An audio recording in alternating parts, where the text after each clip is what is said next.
fue encontrada la tercera ofrenda de Coyolxauhqui, la diosa de la luna de los aztecas. Coyolxauhqui, el monolito descubierto hace 3 semanas en el centro de la Ciudad de México, es uno de los más grandes hallazgos arqueológicos en la historia de México.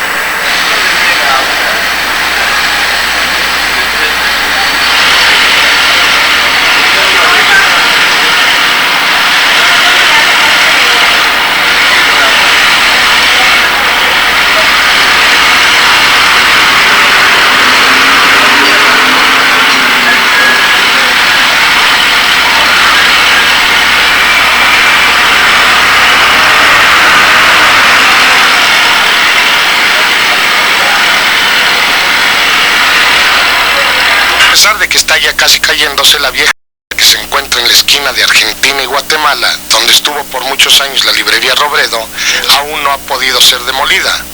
Su inclinación es ya de más de medio metro en la acera poniente. Sobre este asunto interrogamos hoy al profesor Eduardo Matos, coordinador general del proyecto Templo Mayor. En realidad, la Junta Consultiva de Monumentos es la que se abocó a estudiar toda una serie de elementos en relación al edificio. En realidad, el edificio en sí, según algunas de las conclusiones que pude oír de algunos de los miembros de esta comisión, en sí, efectivamente es un edificio ya muy tardío, es de 1897. Así pues, no es un edificio colonial. Tampoco es bello, y ni siquiera es ya importante no estando en él la librería Robredo. ¿Cuál es la razón por la que no ha sido demolido? El profesor Matos comentó.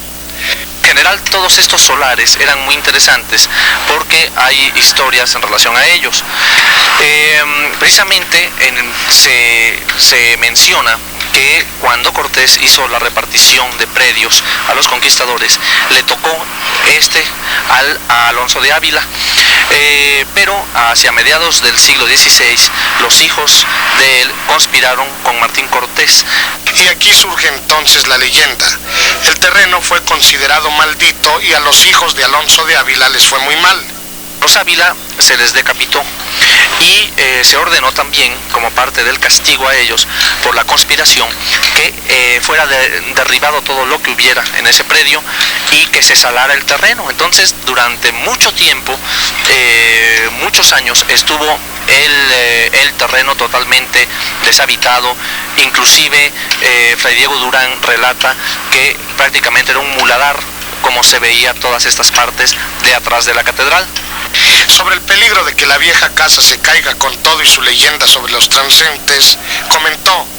La fachada que da a la calle de Argentina, por ejemplo, está desplomada unos 55 centímetros hacia adelante, desfasada de su verticalidad, ¿verdad?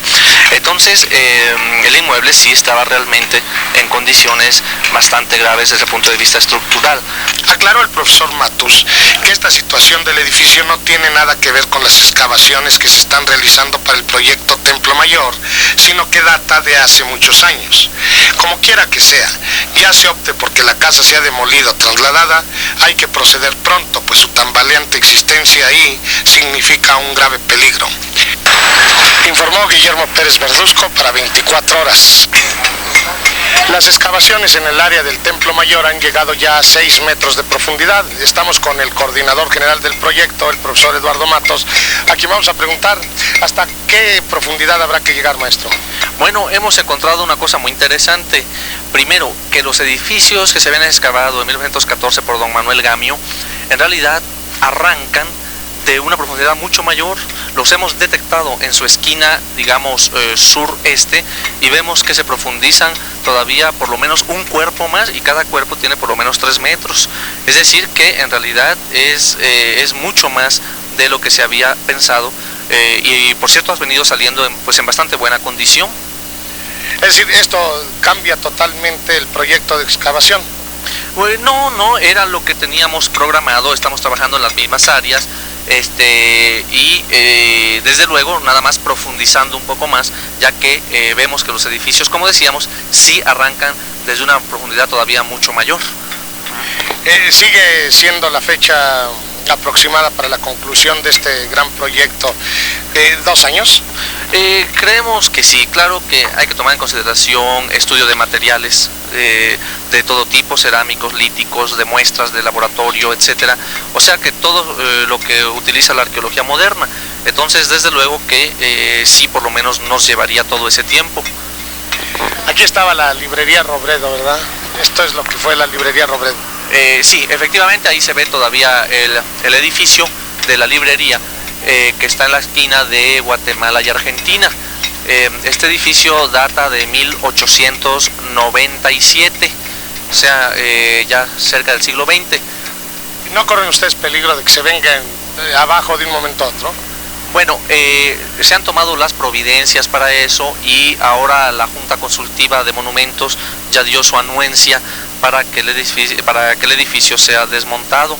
Entonces se está procediendo en ese aspecto. Es decir, no va a ser demolido, sino desmontado. Sí, claro, eso tiene que hacerse con mucho cuidado para ir tomando el control de todos los materiales del edificio, ir analizando y ubicando en un lugar preciso todas las piedras que lo componen, etcétera. Muchas gracias, maestro. La evidencia ha venido ocurriendo todos los días martes desde el descubrimiento de la diosa Coyolxauhqui. Hoy se produjo otro importante hallazgo en las excavaciones que se llevan a cabo sobre la base del Templo Mayor.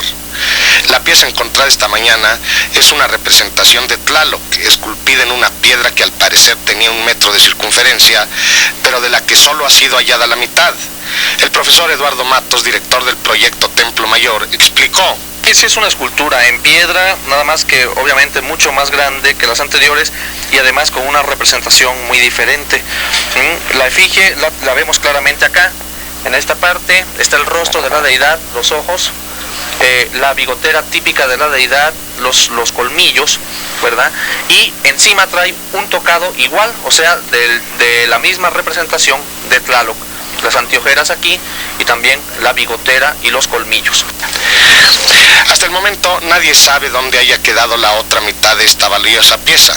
Lo que sorprende es la poca profundidad, 50 centímetros cuando mucho, a que se encontraba la parte que tenemos a la vista. En realidad estaba muy en la superficie. Aquí puede apreciarse en esta parte cómo está en realidad a escasos centímetros de lo que sería el piso de este estacionamiento, y vemos todo el contexto que aparece aquí. Por ejemplo, hay vidrios, o sea, es todo un contexto actual, moderno.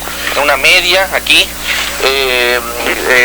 tabique reciente también, pedazos de botellas.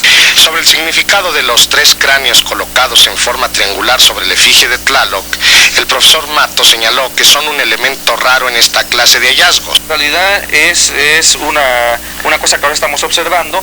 Vienen los 3 cráneos en esta posición y están también adornados con huesos cruzados. Habría que estudiar bien por parte de los especialistas en religión prehispánica qué asociación puede haber en un momento dado entre el dios de la lluvia, el dios del agua, y una representación con cráneos y tibias. Y mientras esta relación se estudia, el misterio que ha empezado a apasionar a los arqueólogos sigue en pie. Informó Guillermo Pérez Verduzco para 24 horas desde la zona del Templo Mayor. Los arqueólogos que trabajan en las excavaciones del proyecto Templo Mayor en el centro de la Ciudad de México dieron hoy una interpretación a la piedra encontrada ayer y que representa al dios de la lluvia de los aztecas. Los arqueólogos comprobaron que efectivamente se trata de un grabado que simboliza a Tlaloc, pero al limpiar hoy la piedra descubrieron que hay otra figura que acompaña al dios de la lluvia. Está ahí Chalchotlicue, esposa de Tlaloc. El arqueólogo Eduardo Matos, coordinador del proyecto Templo Mayor, habló a 24 horas. Lo que pensábamos que era el tocado de la deidad, ¿verdad?, del dios Tlaloc, parece ser que son en realidad 2 personajes, y lo que hemos visto es que posiblemente el de abajo, el que tenemos aquí en esta parte, sea sea Chalchotlicue, la esposa de Tlaloc, dios del agua, de la lluvia. Dijo el arqueólogo Matos que se pudo comprobar que se trata de la esposa de Tlaloc por los adornos que presenta la cara femenina. Tiene sus orejeras y tiene también sus adornos, sus moñas aquí.